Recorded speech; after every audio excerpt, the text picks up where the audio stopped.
Hi friends, welcome to my channel.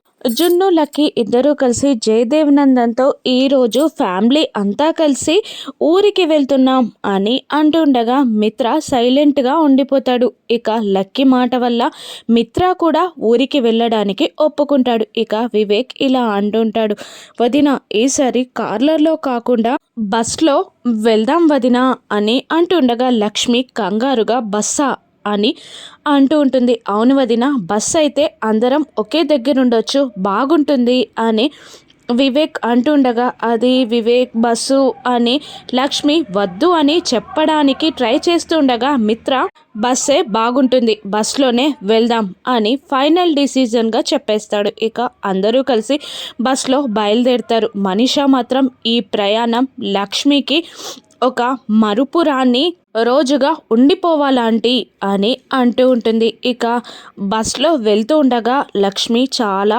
ఆందోళన పడుతూ ఉంటుంది. కానీ అందరూ అదేమీ పట్టించుకోకుండా వారి పాటిన వాళ్ళు ఎంజాయ్ చేస్తూ ఉంటారు. ఇక దీక్షితులు గారు వెంటాడే మృత్యువు నుండి ఆ కుటుంబాన్ని నువ్వే కాపాడాలి అని దైవానికి ప్రార్థిస్తూ ఉంటాడు. లక్ష్మి మాత్రం టెన్షన్ పడుతూ ఉంటుంది. తన పెళ్ళికి ముందు ఒక బస్ యాక్సిడెంట్ వల్లే వాళ్ళ తాతగారు చనిపోవడం, వాళ్ళ తమ్ముడు ప్రమాదంలో పడిపోవడం అన్నీ గుర్తు తెచ్చుకొని కంగారు పడుతూ ఉంటుంది.